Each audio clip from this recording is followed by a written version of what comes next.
ಜೈ ಗುರುದೇವ್, ಹರೇ ಶ್ರೀಕೃಷ್ಣ. ನಮಸ್ಕಾರ ವೀಕ್ಷಕರೇ. ನೋಡಿ, ಇವತ್ತಿನ ಈ ಒಂದು ವಿಡಿಯೋದಲ್ಲಿ ನಾವುಗಳು 4 ಮಹಾವೀರರ ಶಕ್ತಿ ಇರ್ತಕ್ಕಂತಹ ಒಂದು ಸಾಧನೆ ಬಗ್ಗೆ ತಿಳಿದುಕೊಳ್ಳೋಣ. ಅಂದರೆ 4 ದೇವರುಗಳ ಶಕ್ತಿ ಇರ್ತಕ್ಕಂತಹ ಒಂದು ಶಾಬರ ಮಂತ್ರದ ಸಾಧನೆಯನ್ನು ನಾವು ತಿಳಿದುಕೊಳ್ಳೋಣ. ಇದು ರಕ್ಷಾ ಮಂತ್ರ, ತುಂಬ ಪವರ್ಫುಲ್ ಆಗಿರ್ತಕ್ಕಂತಹ ರಕ್ಷಾ ಮಂತ್ರ. ಈ ರಕ್ಷಾ ಮಂತ್ರದಲ್ಲಿ 4 ದೇವರುಗಳು ಬರ್ತಾರೆ. ಅಂದರೆ ಮೊದಲನೇ ದೇವರು ಹನುಮಂತ ಅಂದರೆ ಆಂಜನೇಯ, ಎರಡನೇ ದೇವರು ಭೈರವ ಸ್ವಾಮಿ, ಮೂರನೇ ದೇವರು ಗಣೇಶ, ನಾಲ್ಕನೇ ದೇವರು ನರಸಿಂಹಸ್ವಾಮಿ. ಆಂಜನೇಯ, ಭೈರವ ಸ್ವಾಮಿ, ಗಣಪತಿ ಹಾಗೆ ನರಸಿಂಹಸ್ವಾಮಿ, ಈ 4 ದೇವತೆಗಳು ಒಂದೇ ಮಂತ್ರದಲ್ಲಿ ಬರ್ತಕ್ಕಂತಹ ಒಂದು ತುಂಬ ಪವರ್ಫುಲ್ ಆಗಿರ್ತಕ್ಕಂತಹ ಶಾಬರ ಮಂತ್ರ ಇದು. ನೋಡಿ, ಯಾರಿಗೆ ಮಾಟ ಮಂತ್ರದ ಸಮಸ್ಯೆ ಇದೆ, ವಾಮಾಚಾರಗಳ ಪ್ರಯೋಗದ ಸಮಸ್ಯೆ ಇದೆ, ಅಥವಾ ಭೂತ ಪ್ರೇತ ಪಿಶಾಚಿಗಳ ಕಾಟ ಇದೆ, ಬಾಧೆ ಇದೆ, ಪ್ರೇತಾತ್ಮ ಬಾಧೆ ಇದೆ, ಅಥವಾ ಶತ್ರುಗಳು ನಿಮಗೆ ತುಂಬ ತೊಂದರೆ ಕೊಡ್ತಾ ಇರ್ತಾರೆ, ಶತ್ರುಗಳು ಆ ಜನ್ಮ ಶತ್ರುಗಳು ಅಂತ ಹೇಳ್ತಾರೆ, ಅಂತಹ ಶತ್ರುಗಳು ನಿಮಗೆ ಇದ್ದರೆ ಅದು ಮನೆಯ ಒಳಗಡೆ ಆಗಿರ್ಬೋದು ಅಥವಾ ಮನೆಯ ಹೊರಗಡೆ ಆಗಿರ್ಬೋದು. ಹಾಗೆ ನೀವು ಏನಾದರೂ ನಿರ್ಜನ ಪ್ರದೇಶಗಳಲ್ಲಿ ಅಥವಾ ಸ್ಮಶಾನಗಳಲ್ಲಿ ಅಥವಾ ಬೆಟ್ಟ ಗುಟ್ಟ ಪ್ರದೇಶಗಳಲ್ಲಿ ಅಥವಾ ಕಾಡಿನಲ್ಲಿ ಏನಾದರೂ ಸಾಧನೆ ಮಾಡಬೇಕು ಅಂತಿದ್ರೆ ಅಂತಹ ಸಮಯಗಳಲ್ಲಿ ಸಹ ಈ ಒಂದು ಮಂತ್ರವನ್ನು ನೀವು ಸಿದ್ಧಿ ಮಾಡಿಕೊಂಡು ಪ್ರಯೋಗ ಮಾಡ್ಬೋದು.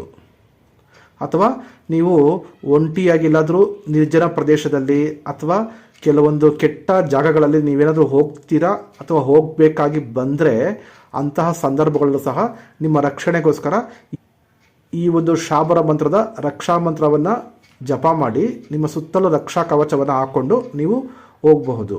ನಿಮಗೆ ಯಾವುದೇ ರೀತಿಯ ತೊಂದರೆ ಆಗೋದಿಲ್ಲ. ಅಷ್ಟು ಪವರ್ಫುಲ್ ಆಗಿರ್ತಕ್ಕಂಥ ಒಂದು ಮಂತ್ರ ಇದು. ಆಮೇಲೆ ಕೆಲವರಿಗೆ ಅನಾರೋಗ್ಯ ಇರ್ತದೆ, ಅಂದರೆ ಅವ್ರಿಗೆ ಎಷ್ಟೇ ಹಾಸ್ಪಿಟ್ಲಲ್ಲಿ ತೋರಿಸಿದ್ರೂ ಕಾಯಿಲೆಗಳು ರೋಗಗಳು ವಾಸಿ ಆಗ್ತಾ ಇರೋದಿಲ್ಲ. ಅಂಥವ್ರಿಗೆ ಏನಾದರೂ ಒಂದು ಪ್ರಯೋಗ ಆಗಿರ್ತದೆ ಅಥವಾ ಅವ್ರಿಗೇನಾದರೂ ಭೂತ ಪ್ರೇತ ಪಿಶಾಚಿಗಳ ಒಂದು ಬಾಧೆ ಇರ್ತದೆ. ಅಂಥವರು ಈ ಥರ ಸಮಸ್ಯೆ ಇರ್ತಕ್ಕಂಥವರು ಹಾಸ್ಪಿಟ್ಲಲ್ಲಿ ಅವರ ಕಾಯಿಲೆಗಳು ವಾಸಿ ಆಗಲ್ಲ. ಸುಮಾರು ದೀರ್ಘಕಾಲದ ಕಾಯಿಲೆಗಳು ಅವ್ರನ್ನ ಆವರಿಸ್ಕೊಂಡಿರ್ತದೆ. ಹಾಸ್ಪಿಟ್ಲಿಗೆ ಹೋಗ್ತಾರೆ, ಬರ್ತಾರೆ, ದುಡ್ಡು ಖರ್ಚು, ಯಾವುದೇ ರೀತಿ ಫಲ ಸಿಗ್ತಾ ಇರೋದಿಲ್ಲ. ಅಂಥವರು ಸಹ ಈ ಒಂದು ರಕ್ಷಾ ಮಂತ್ರವನ್ನು ಅವರು ಜಪ ಮಾಡೋದ್ರಿಂದ ಅವ್ರಿಗೆ ಅನಾರೋಗ್ಯ ದೂರ ಆಗಿ ಆರೋಗ್ಯ ಸಿಗುತ್ತೆ.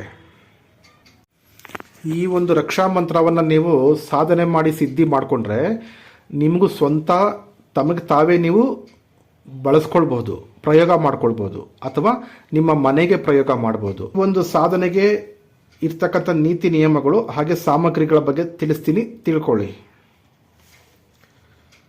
ನೋಡಿ, ಈ ಒಂದು ಸಾಧನೆಯನ್ನು ನೀವು ಪ್ರಾರಂಭ ಮಾಡಬೇಕಾಗಿರ್ತಕ್ಕಂಥ ದಿನ ಬಂದ್ಬಿಟ್ಟು ಮಂಗಳವಾರ, ಶನಿವಾರ ಅಥವಾ ಸೋಮವಾರ, ಅಥವಾ ಒಳ್ಳೆ ಶುಭ ಮುಹೂರ್ತಗಳು, ಸಿದ್ಧಿ ಯೋಗಗಳು ಇರ್ತಕ್ಕಂತಹ ದಿನಗಳಲ್ಲಿ ನೀವು ಪ್ರಾರಂಭ ಮಾಡಬಹುದು. ಇಲ್ಲಿ ದಿಕ್ಕು ಬಂದ್ಬಿಟ್ಟು ಉತ್ತರ ದಿಕ್ಕು, ಪೂರ್ವ ದಿಕ್ಕು, ದಕ್ಷಿಣ ದಿಕ್ಕು, ಪಶ್ಚಿಮ ದಿಕ್ಕು, ಈ 4 ದಿಕ್ಕುಗಳಲ್ಲಿ ನೀವು ಯಾವ ದಿಕ್ಕಿಗೂ ಬೇಕಾದ್ರೂ ಕೂತ್ಕೊಂಡು ಜಪ ಮಾಡ್ಬೋದು. ಅಂದರೆ ನಿಮ್ಮ ಮುಖ ಆ ದಿಕ್ಕನ್ನು ನೋಡಬೇಕಾಗತ್ತೆ. ಯಾಕೆಂದರೆ ನೋಡಿ, ಉತ್ತರ ದಿಕ್ಕಿಗೆ ಗಣಪತಿ ಬರ್ತಾರೆ, ಪೂರ್ವ ದಿಕ್ಕಿಗೆ ಆಂಜನೇಯ ಬರ್ತಾರೆ, ದಕ್ಷಿಣ ದಿಕ್ಕಿಗೆ ಭೈರವ ಸ್ವಾಮಿ ಬರ್ತಾರೆ, ಪಶ್ಚಿಮ ದಿಕ್ಕಿಗೆ ನರಸಿಂಹಸ್ವಾಮಿ ಬರ್ತಾರೆ. ಹಾಗಾಗಿ ಇಲ್ಲಿ 4 ದೇವತೆಗಳು ಇರೋದ್ರಿಂದ ನೀವು 4 ದಿಕ್ಕುಗಳಲ್ಲಿ ಯಾವ ದಿಕ್ಕಿಗೆ ಬೇಕಾದ್ರೂ ಕೂತ್ಕೊಂಡು ಈ ಒಂದು ಸಾಧನೆಯನ್ನು ನೀವು ಮಾಡಬಹುದು. ಅದಕ್ಕೆ ಹಾಗೆ ಇದಕ್ಕೆ ದೀಪ ಬಂದ್ಬಿಟ್ಟು ತುಪ್ಪದ ದೀಪವನ್ನು ನೀವು ಹಚ್ಚಬೇಕಾಗತ್ತೆ. ಇದಕ್ಕೆ ಮಾಲೆ ಬಂದ್ಬಿಟ್ಟು ರುದ್ರಾಕ್ಷಿ ಮಾಲೆಯನ್ನು ನೀವು ಬಳಸಬೇಕಾಗತ್ತೆ. ಜಪ ಸಂಖ್ಯೆ ನೋಡಿ, ಇದು ವ್ರತ ಬಂದ್ಬಿಟ್ಟು ಎಷ್ಟು ದಿನ ಅಂತಂದರೆ 11 ದಿನ ಬೇಕಾದ್ರೆ ಮಾಡ್ಬೋದು, 21 ದಿನ ಬೇಕಾದ್ರೂ ನೀವು ವ್ರತವನ್ನು ನೀವು ಮಾಡ್ಬೋದು, ಸಾಧನೆಯನ್ನು ನೀವು ಮಾಡ್ಬೋದು. ಇಲ್ಲಿ ಕಡಿಮೆ ಅಂದ್ರೂ 10,800 ಮಂತ್ರವನ್ನು ನೀವು ಜಪ ಮಾಡಬೇಕಾಗತ್ತೆ. ಅದನ್ನು ನೀವು 11 ದಿನಕ್ಕೆ ಬೇಕಾದ್ರೂ ನೀವು ಮಾಡಿ ಮುಗಿಸ್ಬೋದು, ಅಥವಾ 21 ದಿನಕ್ಕೂ ಸಹ ಬೇಕಾದ್ರೂ ನೀವು ಜಪವನ್ನು ಮಾಡಿ ಮುಗಿಸ್ಬೋದು. ಅಂದರೆ ಟೋಟಲ್ ಆಗಿ ನೀವು 10,800 ಮಂತ್ರವನ್ನು ನೀವು ಮಿನಿಮಮ್ ಜಪ ಮಾಡಲೇಬೇಕು. ಹಾಗಾಗಿ ಪ್ರತಿದಿನ ನೀವು 1008 ಮಂತ್ರವನ್ನು ಬೇಕಾದ್ರೂ ನೀವು ಜಪ ಮಾಡ್ಬೋದು. ಅಥವಾ 21 ದಿನ ಸಾಧನೆ ಮಾಡ್ತೀವಿ ಅಂದರೆ ಡೈಲಿ 504 ಮಂತ್ರವನ್ನು ಸಹ ಜಪ ಮಾಡಬಹುದು. ಫೋಟೋ ಮಂಟಪದ ಮೇಲೆ ಬಂದು ಆಂಜನೇಯನ ಫೋಟೋ ಇಡಬೇಕಾಗತ್ತೆ, ಜೊತೆಗೆ ಭೈರವನ ಫೋಟೋ ಇಡಬೇಕಾಗತ್ತೆ, ಜೊತೆಗೆ ಗಣಪತಿ ಫೋಟೋವನ್ನು ಇಡಬೇಕಾಗತ್ತೆ, ಜೊತೆಗೆ ನರಸಿಂಹಸ್ವಾಮಿ ಫೋಟೋವನ್ನು ಇಡಬೇಕಾಗತ್ತೆ. ಅದರ ಜೊತೆಗೆ ನಿಮ್ಮ ಗುರುಗಳ ಫೋಟೋವನ್ನು ಸಹ ನೀವು ಇಟ್ಟು ಪೂಜೆ ಮಾಡ್ಬೋದು.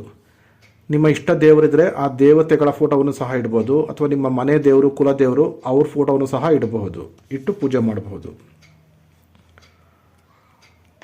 ನೋಡಿ, ಈ ಒಂದು ಸಾಧನೆಯನ್ನು ನೀವು ಮನೆಯ ಒಳಗಡೆ ಮಾಡಬಹುದು. ಸಮಯ ಬಂದ್ಬಿಟ್ಟು ಇದಕ್ಕೆ ರಾತ್ರಿ 9 ಗಂಟೆಯಿಂದ ಬೆಳಗಿನ ಜಾವ 3 ಗಂಟೆ ತನಕ ನೀವು ಈ ಒಂದು ಸಾಧನೆಯ ಜಪವನ್ನು ನೀವು ಮಾಡಬೇಕಾಗತ್ತೆ. ನೋಡಿ, ಇದಕ್ಕೆ ವಸ್ತ್ರ ಬಂದ್ಬಿಟ್ಟು ಬಿಳಿ ಬಣ್ಣದ ವಸ್ತ್ರ. ನೀವು ಧರಿಸ್ಕೊಳ್ತಕ್ಕಂತಹ ವಸ್ತ್ರ ಬಂದು ಬಿಳಿ ಬಣ್ಣದಾಗಿರಬೇಕು, ವೈಟ್ ಕಲರ್. ಹಾಗೆ ನೀವು ಕುಳಿತುಕೊಳ್ತಕ್ಕಂಥ ಆಸನದ ಮೇಲೂ ಸಹ ಬಿಳಿ ಬಣ್ಣದ ಒಂದು ವಸ್ತ್ರವನ್ನು ಹಾಕಿರಬೇಕು. ಹಾಗೆ ನೀವು ಪೂಜೆ ಮಾಡ್ತಕ್ಕಂಥ ಮಂಟಪದ ಮೇಲೂ ಸಹ ಬಿಳಿ ಬಣ್ಣದ ಒಂದು ವಸ್ತ್ರವನ್ನು ನೀವು ಹಾಕಿ ಪೂಜೆ ಮಾಡಬೇಕಾಗತ್ತೆ. ಕೆಲವರಿಗೆ ಕೆಲವೊಂದು ಬಟ್ಟೆ, ನಾವು ಹೇಳ್ತಕ್ಕಂತಹ ಬಟ್ಟೆಗಳು ಇರೋದಿಲ್ಲ.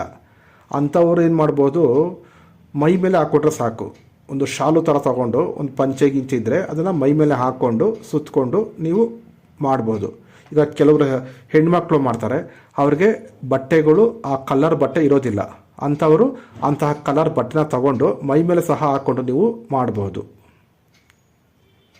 ಅಥವಾ ಹೆಗಲ ಮೇಲೆ ಸಹ ಹಾಕ್ಕೊಂಡು ನೀವು ಮಾಡಬಹುದು. ಆಮೇಲೆ ನೈವೇದ್ಯವನ್ನು ಇಡಬೇಕಾಗತ್ತೆ, ಕಳಸವನ್ನು ಇಡಬೇಕಾಗತ್ತೆ. ನೈವೇದ್ಯದ ಜೊತೆಗೆ ಕುಡಿಯೋದಕ್ಕೆ ದೇವರಿಗೆ ನೀರನ್ನು ಇಡಬೇಕಾಗತ್ತೆ. ಇದಕ್ಕೆ ಸಾಮಗ್ರಿಗಳು ಬಂದ್ಬಿಟ್ಟು ಒಂದು ಚಾಕು ಬೇಕಾಗತ್ತೆ ಕೆಲವೊಂದು ಪ್ರಯೋಗಗಳಲ್ಲಿ.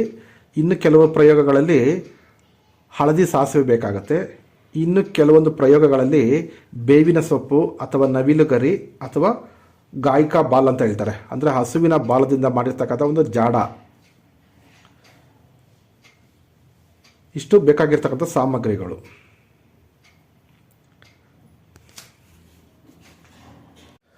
ನೋಡಿ, ಈಗ ಪೂಜೆ ಮಾಡ್ತಕ್ಕಂಥ ಒಂದು ಕ್ರಮವನ್ನು ತಿಳಿಸ್ತೀನಿ, ತಿಳ್ಕೊಳ್ಳಿ. ಮೊದಲಿಗೆ ನೀವು ಸ್ನಾನಾದಿಗಳನ್ನು ಮುಗಿಸ್ಕೊಂಡ್ಬಂದ್ಬಿಟ್ಟು ನಿಮ್ಮ ದೇವರ ಕೋಣೆ ಅಥವಾ ನಿಮ್ಮ ಏಕಾಂತವಾಗಿರ್ತಕ್ಕಂಥ ಕೋಣೆ ಹತ್ರ ಬಂದುಬಿಟ್ಟು ಕುತ್ಕೊಂಡು ನೀವು ತಂದಿರ್ತಕ್ಕಂಥ ಎಲ್ಲ ವಸ್ತುಗಳನ್ನು ಶುದ್ಧಿ ಮಾಡ್ಕೊಳ್ಳಿ. ಗಂಗಾ ಜಲದಿಂದ ಅಥವಾ ಶುದ್ಧವಾಗಿರ್ತಕ್ಕಂಥ ನೀರಿನಿಂದ ಶುದ್ಧಿ ಮಾಡಿಕೊಂಡು ಆನಂತರ ನೀವು ಮಂಟಪದ ಮೇಲೆ ಇರ್ತಕ್ಕಂಥ ಎಲ್ಲ ದೇವರಿಗೂ ಪಂಚೋಪಚಾರ ಪೂಜೆ ಮಾಡಿ. ಪಂಚೋಪಚಾರ ಅಂತಂದರೆ 5 ರೀತಿಯ ಪೂಜೆ. ಕರ್ಪೂರದಿಂದ, ಊದ್ಗಟ್ಟಿಯಿಂದ, ಆಮೇಲೆ ಹೂವಿನಿಂದ, ಅರಿಶಿನ ಕುಂಕುಮದಿಂದ, ಅಕ್ಷತೆಯಿಂದ, ಈ ರೀತಿ ನಿಮ್ಗೆ ಯಾವ ರೀತಿ ಬೇಕೋ ಆ ರೀತಿ ಒಟ್ಟು 5 ರೀತಿ ಮಿನಿಮಮ್ ಪೂಜೆ ಮಾಡಬೇಕಾಗುತ್ತೆ ದೇವರಿಗೆ. ಧೂಪ, ದೀಪ, ಆರತಿ, ಅಕ್ಷತೆ, ಫಲ, ಪುಷ್ಪ, ಈ ರೀತಿ ಯಾವ್ದಾದ್ರು ನೀವು ಮಾಡಬಹುದು. ಇದನ್ನು ಪಂಚೋಪಚಾರ ಪೂಜೆ ಅಂತ ಕರೀತಾರೆ. ಪ್ರತಿನಿತ್ಯ ನೀವು ಯಾವ ರೀತಿ ಮನೆಯಲ್ಲಿ ಪೂಜೆ ಮಾಡ್ತೀರೋ ಅದೇ ರೀತಿ ಪೂಜೆ ಮಾಡಿ. ಶಾಬರ ಮಂತ್ರಗಳಿಗೆ ಜಾಸ್ತಿ ವಿಧಿವತ್ತು ಇರೋದಿಲ್ಲ, ಸಿಂಪಲ್ ಪೂಜೆ ಇರುತ್ತೆ. ಆದರೆ ಮೂಲ ಮಂತ್ರ ಜಪಕ್ಕೆ ಜಾಸ್ತಿ ಒತ್ತಿರುತ್ತೆ. ಮೂಲ ಮಂತ್ರವನ್ನು ನೀವು ಜಾಸ್ತಿ ಜಪ ಮಾಡಿದಷ್ಟು ನಿಮಗೆ ಹೆಚ್ಚಿನ ಒಂದು ಶಕ್ತಿ ಸಿಗುತ್ತೆ ನಿಮಗೆ. ಶುದ್ಧೀಕರಣ ಆಯಿತು, ಪೂಜೆ ಆಯಿತು. ನಂತರ ಗಣಪತಿಯ ಒಂದು ಮಂತ್ರವನ್ನು ಹೇಳಿ. ಅದಕ್ಕೂ ಬದಲು ಆಸನಕ್ಕೆ ನಮಸ್ಕಾರ ಮಾಡಿ ಆಸನದ ಮೇಲೆ ಕೂತ್ಕೊಳ್ಬೇಕಾಗತ್ತೆ ನೀವು. ಈಗ ಮಾಲೆ ತಗೊಂಡು ಗಣಪತಿಯ ಮಂತ್ರವನ್ನು ಹೇಳಿ. ಗಂ ಗಣಪತಯೇ ನಮಃ 21 ಸಾರಿ ಹೇಳಿ. ನೆಕ್ಸ್ಟು ನವಗ್ರಹ ಮಂತ್ರವನ್ನು ಹೇಳಿ. ಓಂ ಬ್ರಹ್ಮಮುರಾರಿ ತ್ರಿಪುರಾಂತಕಾರಿ ಭಾನು ಶಶಿ ಭೂಮಿ ಸುತೋ ಬುಧಶ್ಚ ಗುರುಶ್ಚ ಶುಕ್ರ ಶನಿ ರಾಹು ಕೇತವ ಸರ್ವೇ ಗ್ರಹಂ ಶಾಂತಿಕರಾಭವಂತು 9 ಸಾರಿ ಹೇಳಿ ಅಥವಾ 21 ಸಾರಿ ಹೇಳಿ. ಈಗ ನೆಕ್ಸ್ಟು ಗುರು ಮಂತ್ರ. ಗುರುವಿನ ಹತ್ರ ಆಜ್ಞೆ ತಗೊಳ್ಬೇಕು. ನಾವು ಯಾವುದೇ ಸಾಧನೆ ಮಾಡಬೇಕಾದ್ರೆ ಫಸ್ಟ್ ಗುರು ಪೂಜೆ ಮಾಡಿ ಗುರುವಿನ ಹತ್ರ ಆಜ್ಞೆ ತಗೊಳ್ಬೇಕು, ಮತ್ತು ಆಶೀರ್ವಾದ ತಗೊಳ್ಬೇಕು. ನೋಡಿ, ಈಗ ಗುರು ಮಂತ್ರವನ್ನು ಜಪ ಮಾಡಿ.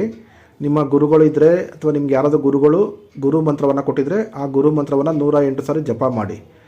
ನಿಮ್ಗೆ ಯಾರು ಗುರುಗಳು ಇಲ್ಲ ಅಂತಂದರೆ ನೀವು ಈಶ್ವರನನ್ನು ಗುರುವಾಗಿ ಈ ಸಾಧನೆಗೆ ಸ್ವೀಕರಿಸಿ ಈಶ್ವರನ ಶಿವನ ಒಂದು ಪಂಚಾಕ್ಷರಿ ಮಂತ್ರವನ್ನು 108 ಸಾರಿ ಜಪ ಮಾಡಿ. ಓಂ ನಮ ಶಿವಾಯ. ಅಥವಾ ಶ್ರೀ ಕೃಷ್ಣ ಪರಮಾತ್ಮನನ್ನು ಸಹ ಈ ಒಂದು ಸಾಧನೆಗೆ ನೀವು ಗುರುವಾಗಿ ಸ್ವೀಕರಿಸಬಹುದು. ಕ್ಲೀಂ ಕೃಷ್ಣಾಯ ನಮಃ 108 ಸಾರಿ ಈ ಕೃಷ್ಣನ ಮಂತ್ರವನ್ನು ಜಪ ಮಾಡಿ. ಈಗ ಬಲಗೈ ಹಸ್ತದ ಮೇಲೆ ಸ್ವಲ್ಪ ನೀರನ್ನು ಹಾಕ್ಕೊಳ್ಳಿ, ಸ್ವಲ್ಪ ಹೂವಿನ ದಳಗಳಿದ್ದರೆ ಹಾಕ್ಕೊಂಡು ಸಂಕಲ್ಪ ಮಾಡ್ಕೊಳ್ಳಿ. ನಿಮ್ಮ ಹೆಸರು, ನಿಮ್ಮ ವಯಸ್ಸು, ನಿಮ್ಮ ರಾಶಿ ನಕ್ಷತ್ರ, ನಿಮ್ಮ ತಂದೆ ತಾಯಿ ಹೆಸರು, ನೀವು ಇರ್ತಕ್ಕಂಥ ಸ್ಥಳದ ಹೆಸರು, ಅವತ್ತಿನ ದಿನದ ವಾರ ತಿಥಿ ನಕ್ಷತ್ರ ಟೈಮು ಎಲ್ಲವನ್ನು ಹೇಳಿಕೊಂಡು ಸಂಕಲ್ಪ ಮಾಡ್ಕೊಳ್ಳಿ. ಗುರುವಿನ ಹತ್ರ, ಪರಮಾತ್ಮ ಗುರುದೇವ, ನಾನು ಇವತ್ತಿನಿಂದ ಈ ಒಂದು ಸಾಧನೆಯನ್ನು ಕೈಗೊಳ್ತಾ ಇದ್ದೀನಿ, ನನಗೆ ಆಶೀರ್ವಾದ ಮಾಡಿ ಆಜ್ಞೆ ಕೊಡಿ, ಇದರಲ್ಲಿ ಯಾವುದೇ ರೀತಿಯ ತೊಂದರೆ ಆಗಬಾರ್ದು, ಆ ರೀತಿ ನನಗೆ ರಕ್ಷಣೆಯನ್ನು ಕೊಡಿ ಅಂತ ಕೇಳ್ಕೊಳ್ಳಿ. ಹಾಗೆ ನಿಮ್ಮ ಪಿತೃ ದೇವತೆಗಳಿದ್ದರೆ ಅವ್ರ ಹತ್ರನೂ ಸಹ ಪರ್ಮಿಷನ್ ತಗೊಳ್ಳಿ, ಪ್ರಾರ್ಥನೆ ಮಾಡ್ಕೊಳ್ಳಿ. ನಿಮ್ಮ ಮನೆ ದೇವರು ಕುಲದೇವರಿದ್ದರೆ ಅವ್ರ ಹತ್ರನೂ ಸಹ ಪರ್ಮಿಷನ್ ತಗೊಳ್ಳಿ, ಆಶೀರ್ವಾದ ತಗೊಳ್ಳಿ. ಈಗ ಸಂಕಲ್ಪ ಆಯಿತು. ಆ ಸಂಕಲ್ಪನ ಹಸ್ತದಲ್ಲಿರ್ತಕ್ಕಂತಹ ನೀರನ್ನು ಅಲ್ಲೇ ಪಕ್ಕದಲ್ಲೇ ಬಿಟ್ಬಿಡಿ. ಕೈ ತೊಳ್ಕೊಳ್ಳಿ, ಕೈ ಒರೆಸ್ಕೊಳ್ಳಿ. ನೆಕ್ಸ್ಟು ರಕ್ಷಾ ಮಂತ್ರ ಇಲ್ಲಿ ಬರೋದಿಲ್ಲ, ಯಾಕಂದರೆ ಇದೇ ರಕ್ಷಾ ಮಂತ್ರ ಆಗಿರೋದ್ರಿಂದ ಇಲ್ಲಿ ರಕ್ಷಾ ಮಂತ್ರ ಬರೋದಿಲ್ಲ. ನೆಕ್ಸ್ಟು ಸರ್ವಾರ್ಥ ಸಿದ್ಧ ಶಾಬರ ಮಂತ್ರ.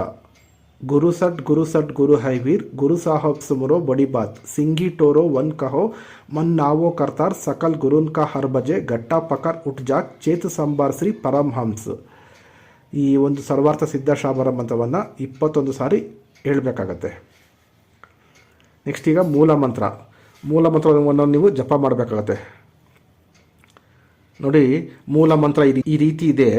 ಓಂ ನಮೋ ಆದೇಶ್ ಗುರುಕ ಈಶ್ವರ್ ವಾಚ ಅಜ್ಜರಿ ಬಜ್ಜರಿ ಬಾಡ ಬಜ್ಜರಿ ಮೇ ಬಜ್ಜರಿ ಬಾಂಧ ದಶಾದ್ವಾರ್ ಚವಾ ಔರ್ ಕೋ ಗಾಲೋ तो पलट हनुमंत वीर उसी को मारे पहली चौकी गणपति दूजी चौकी हनुमंत तीजी चौकी में भैरव चौथी चौकी देत रक्षा करने को आवे श्री नरसिंह देव शब्द सांचा पिंड कांचा चले मंत्र ईश्वरो वाच.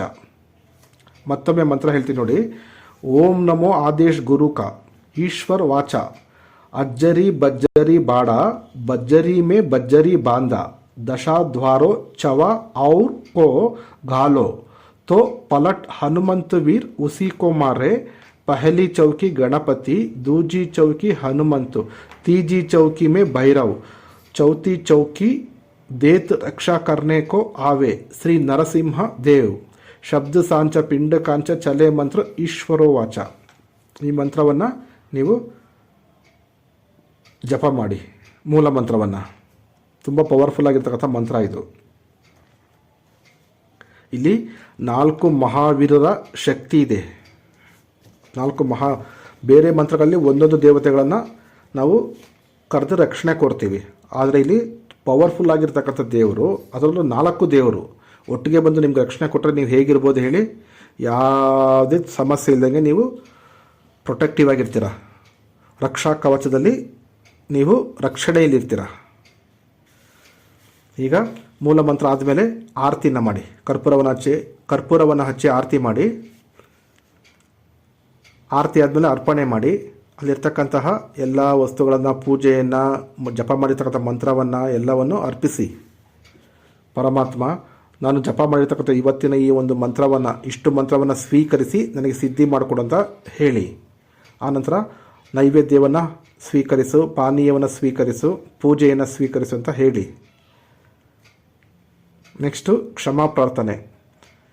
ಪರಮಾತ್ಮ, ನಾನು ಮಾಡಿರ್ತಕ್ಕಂಥ ಇವತ್ತಿನ ಈ ಒಂದು ಸಾಧನೆಯಲ್ಲಿ, ಪೂಜೆಯಲ್ಲಿ ವ್ರತದಲ್ಲಿ ಏನಾದರೂ ಲೋಪದೋಷಗಳಿದ್ದರೆ, ಏನಾದರೂ ಅಪವಿತ್ರವಾಗಿದ್ದರೆ ದಯಮಾಡಿ ನನ್ನನ್ನು ಕ್ಷಮಿಸು, ನನ್ನ ಮನೆಯವರನ್ನು ಕ್ಷಮಿಸು ಪರಮಾತ್ಮ ಅಂತ ಕೇಳಿಕೊಂಡು ಅವತ್ತಿನ ದಿನದ ಆ ಒಂದು ಸಾಧನೆಯನ್ನು ಕ್ಲೋಸ್ ಮಾಡಿ. ನೆಕ್ಸ್ಟ್ ಇದೇ ರೀತಿ ಪ್ರತಿದಿನ ನೀವು ಮಾಡಬೇಕಾಗತ್ತೆ. ಆದರೆ ಸಂಕಲ್ಪನ ಪ್ರತಿದಿನ ಮಾಡೋ ಹಾಗಿಲ್ಲ. ಫಸ್ಟ್ ದಿನ ಮಾತ್ರ ನೀವು ಸಂಕಲ್ಪ ಮಾಡಬೇಕಾಗತ್ತೆ, ನೆಕ್ಸ್ಟ್ ದಿನ ಎಲ್ಲ ಸಂಕಲ್ಪ ಮಾಡೋ ಹಾಗಿರೋದಿಲ್ಲ. ಆಮೇಲೆ ನೀವು ಇದನ್ನು ಇದನ್ನು ಬಂದ್ಬಿಟ್ಟು ಗ್ರಹಣ ಕಾಲದಲ್ಲೂ ಸಹ ನೀವು ಜಪ ಮಾಡಿ ಸಿದ್ಧಿ ಮಾಡ್ಕೊಳ್ಬೋದು, ಬೇಗನೆ ಸಿದ್ಧಿ ಆಗುತ್ತೆ ಗ್ರಹಣ ಕಾಲಗಳಲ್ಲಿ. ಆಮೇಲೆ ಇದಕ್ಕೆ ನೀವು ಕೊನೆ ದಿನ ನೀವು ಹೋಮವನ್ನು ಸಹ ಮಾಡ್ಬೋದು. ಬೇರೆ ವಿಡಿಯೋಗಳಲ್ಲಿ ಇದೆ, ಅದನ್ನು ನೋಡಿ ಕಲ್ತ್ಕೊಳ್ಳಿ. ಆ ರೀತಿ ಮಾಡಿ ಕೊನೆಯ ದಿನದಲ್ಲಿ. ಈಗ ಪ್ರಯೋಗ ಯಾವ ರೀತಿಯಪ್ಪ ಅಂತಂದರೆ ನೋಡಿ, ಮಕ್ಕಳಿಗೆ ಏನಾದರೂ ದೃಷ್ಟಿಯಾಗಿದ್ದರೆ, ಗ್ರಹ ಬಾಧೆ ಇದ್ದರೆ ನೀವು ನೀರನ್ನು ಮಂತ್ರಿಸಿ ಅವ್ರಿಗೆ ಎರಚಬೇಕು, ಕೈಯಿಂದ ಎರಚಬೇಕು, ಮುಖಕ್ಕೆ ಹೊಡಿಬೇಕು, ಅವ್ರ ದೇಹದ ಮೇಲೆ ಚಿಮುಕಿಸ್ಬೇಕು. ಆವಾಗ 21 ಸಾರಿ ನೀರನ್ನು ಮಂತ್ರಿಸಿ ಗ್ರಹ ಬಾಧೆ ಇರ್ತಕ್ಕಂಥ ಮಕ್ಕಳಿಗೆ ಹೊಡೆಯೋದ್ರಿಂದ ಅಥವಾ ಚಿಮುಕಿಸೋದ್ರಿಂದ ಅವರಲ್ಲಿರ್ತಕ್ಕಂಥ ಗ್ರಹ ಬಾಧೆ ಬಿಟ್ಟು ಹೊರಟೋಗ್ಬಿಡ್ತದೆ. ಅಥವಾ ಈ ಬೇವಿನ ಸೊಪ್ಪು ತಗೊಳ್ಳಿ, ಅಥವಾ ನವಿಲುಗರಿ ತಗೊಳ್ಳಿ, ಅಥವಾ ಗಾಯಕ ಬಾಲ ಅಂತ ಹೇಳ್ತಾರೆ, ಅಂದರೆ ಹಸುವಿನ ಬಾಲದ, ಅದು ಬೇಡ ಬಿಡಿ, ಅದು ನಿಮಗೆ ಎಲ್ಲ ಸಿಗೋದಿಲ್ಲ. ಅದು ತಗೊಂಡು ಈ ಮಂತ್ರವನ್ನು 21 ಸಾರಿ ಅಭಿಮಂತ್ರಿಸಿ ಆ ಮಗುವನ್ನು ನೋಡ್ತಾ ನೀವು ಮೇಲಿಂದ ಕೆಳಗಡೆ ಹೊಡಿಬೇಕಾಗತ್ತೆ. ಅಂದರೆ ಅದರಿಂದ ಜಾಡ ಹೊಡೆಯೋದು ಅಂತ ಹೇಳ್ತಾರೆ. ನೀವು ಗೊತ್ತಿರ್ತೀರಿ ನಿಮಗೆಲ್ಲ, ಮಕ್ಕಳಿಗೆಲ್ಲ ಜಾಡ ಹೊಡೆಯೋದು ಅಂತ ಅಂದ್ಬಿಟ್ಟು. ಆ ರೀತಿ ನೀವು ಮಾಡಿದ್ರೆ ಅವ್ರ ಮೈಲಿರ್ತಕ್ಕಂತಹ ಆ ಭೂತ ಪ್ರೇತ ಪಿಶಾಚಿಗಳು ಬಿಟ್ಟು ಹೊರಟೋಗ್ಬಿಡ್ತದೆ. ಅಥವಾ ಬಾಲಗ್ರಹ ಆಗಿದ್ದರೆ ಬಿಟ್ಟು ಹೊರಟೋಗ್ತದೆ. ಹಾಗೆ ನೀವು ಸಹ ಈ ಸಾಧನೆ ಮಾಡ್ತಕ್ಕಂತಹ ಕೆಲವೊಂದು ಉಗ್ರ ಸಾಧನೆಗಳು ಮಾಡ್ತಕ್ಕಂಥ ಸಮಯದಲ್ಲಿ ನೀವು ಹಳದಿ ಸಾಸಿವೆನ ತಗೊಂಡು ಅದನ್ನು ಅಭಿಮಂತ್ರಿಸಿ ರಕ್ಷಾ ಮಂತ್ರವನ್ನು ಹೇಳಿ, ಈ ರಕ್ಷಾ ಮಂತ್ರವನ್ನು ಹೇಳಿ ನಿಮ್ಮ ಸುತ್ತಲೂ ಹಾಕ್ಕೊಳ್ಬೇಕಾಗತ್ತೆ. ಹಾಕ್ಕೊಂಡಾಗ ಏನಾಗುತ್ತೆ, ನೀವು ಮಾಡ್ತಕ್ಕಂಥ ಸಾಧನೆಗೆ ಯಾವುದೇ ರೀತಿಯ ತೊಂದರೆಗಳು ಆಗೋದಿಲ್ಲ.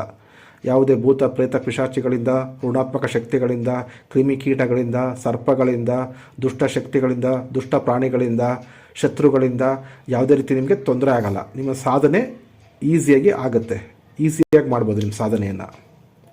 ನೆಕ್ಸ್ಟು ನೀವು ಹಳದಿ ಸಾಸಿವೆನ ತಗೊಂಡು ಅಭಿಮಂತ್ರಿಸಿ ನಿಮ್ಮ ಮನೆ ಬಾಗಿಲಿಗೆ ಹೊಸ್ತಿಲು ಹತ್ರ ಹಾಕ್ಕೊಳ್ಳಿ. ನಂತರ ನಿಮ್ಮ ಮನೆ ಸುತ್ತಲೂ ಸಹ ಹಾಕ್ಕೊಬೋದು. ನೀವು ಈ ಮಂತ್ರವನ್ನು ಜಪ ಮಾಡಿ ಅಭಿಮಂತ್ರಿಸಿ ಹಳದಿ ಸಾಸಿವೆಗೆ, ಆ ಹಳದಿ ಸಾಸಿವೆನ ತಗೊಂಡು ನೀವು ನಿಮ್ಮ ಮನೆ ಸುತ್ತಲೂ ಹಾಕ್ಕೊಂಡ್ರೆ ನಿಮ್ಮ ಮನೆ ಒಳಗಡೆ ಯಾವುದೇ ರೀತಿಯ ಋಣಾತ್ಮಕ ಶಕ್ತಿಗಳು ಬಂದು ಎಂಟ್ರಿ ಆಗಲ್ಲ, ಒಳಗಡೆ ಬರೋದಕ್ಕೆ ಭಯ ಪಡುತ್ತೆ. ಆಗ ನೀವು ವಾಸ ಮಾಡ್ತಕ್ಕಂಥ ಮನೆಯೂ ಸಹ ಸೇಫ್ಟಿ ಆಯಿತು, ನೀವು ಸಹ ಸೇಫ್ಟಿ ಆದ್ರಿ. ಆಗ ನಿಮ್ಗೆ ಯಾವುದೇ ರೀತಿ ತೊಂದರೆಗಳು ಬರೋದಿಲ್ಲ. ಅಥವಾ ಯಾರಿಗಾದ್ರೂ ಕಣ್ಣು ದೃಷ್ಟಿ ಹಾಕಿದರೆ ಅವ್ರಿಗೂ ಸಹ ನೀವು ದೃಷ್ಟಿ ದೋಷ ಆಗಿದರೆ ಇದ್ರ ಮುಖಾಂತರ ನೀವು ತೆಗಿಬೋದು. ಈ ಮಂತ್ರವನ್ನು ಹೇಳಿ ಬೇವಿನ ಸೊಪ್ಪಿಂದ ಅವ್ರಿಗೆ ಜಾಡ ಹೊಡೆಯೋದ್ರಿಂದ ಅವ್ರಿಗಿರ್ತಕ್ಕಂಥ ದೃಷ್ಟಿ ದೋಷವನ್ನು ತೆಗೆದುಹಾಕ್ಬೋದು. ಕೆಲವರಿಗೆ ಮೈಕೈ ನೋವಿರುತ್ತೆ, ಅದನ್ನು ಸಹ ತೆಗೆದುಹಾಕ್ಬೋದು. ಅಂದರೆ ಇದರ ಅರ್ಥ ನೀವು ಸಹ ಬಳಸ್ಕೊಬೋದು ಈ ಒಂದು ಪ್ರಯೋಗವನ್ನು, ಬೇರೆಯವ್ರಿಗೂ ಸಹ ನೀವು ಈ ಒಂದು ಪ್ರಯೋಗವನ್ನು ನೀವು ಮಾಡಬಹುದು. ಇಷ್ಟು ಒಂದು ಪ್ರಯೋಗದ ಕ್ರಮ. ಆಮೇಲೆ ಇಲ್ಲಿ ಇನ್ನೊಂದು ಹೇಳ್ತೀನಿ ನೋಡಿ, ಕೆಲವರು ನಾನ್ ವೆಜ್ ತಿಂತಾರೆ, ಕೆಲವರು ವೆಜ್ ತಿಂತಾರೆ. ವೆಜ್ ತಿನ್ನೋಂಥವ್ರು ವೆಜ್ಜಿಗೆ ಅಂದರೆ ಸಾತ್ವಿಕ ದೇವತೆಗಳನ್ನೇ ಆರಾಧನೆ ಮಾಡಿದ್ರೆ ಒಳ್ಳೆಯದು. ನಾನ್ ವೆಜ್ ತಿಂತಕ್ಕಂಥವ್ರು, ಮಾಂಸಾಹಾರವನ್ನು ಸೇವಿಸ್ತಕ್ಕಂಥವ್ರು, ಮಾಂಸಾಹಾರ ತಿಂತಕ್ಕಂತಹ ಅಥವಾ ಮಾಂಸಾಹಾರವನ್ನು ಬಲಿ ಕೊಡ್ತಕ್ಕಂತಹ ದೇವತೆಗಳನ್ನು ಆರಾಧನೆ ಮಾಡಿದ್ರೆ ತುಂಬ ಒಳ್ಳೆಯದು. ನಾವೇನು ಮಾಡ್ತೀವಿ, ಇವತ್ತು ಮಾಂಸಾಹಾರವನ್ನು ಇವತ್ತು ತಿಂತೀವಿ, ನಾಳೆ ಗಣಪತಿಗೋ, ಆಂಜನೇಯಂಗೋ, ಮತ್ತು ಯಾರೋ ವಿಷ್ಣುಗೋ, ಕೃಷ್ಣನಿಗೋ ಈ ಥರ ಪೂಜೆ ಮಾಡ್ತೀವಿ. ಹೊಟ್ಟೆನಲ್ಲಿ ಹಾಗೆ ಇರುತ್ತೆ, ಅರ್ಧ ಬರ್ಧ ಆಚೆ ಹೋಗಿರುತ್ತೆ, ಇನ್ನು ಅರ್ಧ ಬರ್ಧ ಆ ಮಾಂಸಾಹಾರ ನಮ್ಮ ಹೊಟ್ಟೆ ಒಳಗಡೆ ಇರ್ತದೆ. ಆದರೂ ನಾವು ಹಾಗೆ ನೆಕ್ಸ್ಟ್ ದಿನ ಪೂಜೆ ಮಾಡ್ತೀವಿ.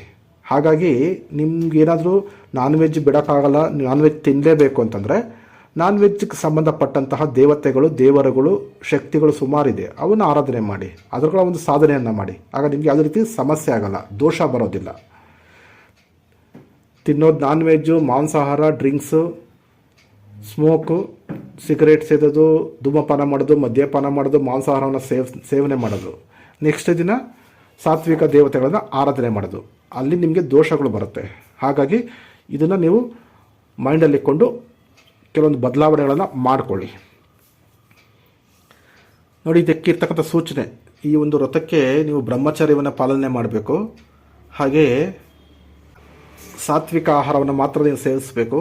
ಮಾಂಸಾಹಾರವನ್ನು ಅಥವಾ ಧೂಮಪಾನ, ಮದ್ಯಪಾನವನ್ನು ಸೇವಿಸೋ ಹಾಗಿಲ್ಲ. ಜೊತೆಗೆ ನೀವು ಒಳ್ಳೆಯ ವಿಚಾರಗಳನ್ನು, ಒಳ್ಳೆಯ ಒಂದು ಯೋಚನೆಗಳನ್ನು ನೀವು ಮಾಡಬೇಕಾಗತ್ತೆ. ನೀವು ಫ್ರೀ ಇದ್ದಾಗೆಲ್ಲ ಈ ದೇವರಲ್ಲಿ 4 ದೇವರುಗಳ ಯಾವುದಾದ್ರೂ ಒಂದು ದೇವರದ್ದು ಒಂದು ನಾಮಜಪ ನೀವು ಮಾಡಬೇಕಾಗತ್ತೆ. ಮಾಡಿದ್ರೆ ತುಂಬ ಒಳ್ಳೆಯದಾಗತ್ತೆ. ಓಕೆ, ಸರಿ ವೀಕ್ಷಕರೇ, ಇಷ್ಟು ಹೇಳ್ತಾ ಇವತ್ತಿನ ಈ ಒಂದು ವಿಡಿಯೋವನ್ನು ಇಲ್ಲಿಗೆ ಮುಗಿಸ್ತಾ ಇದ್ದೀನಿ. ಧನ್ಯವಾದಗಳು.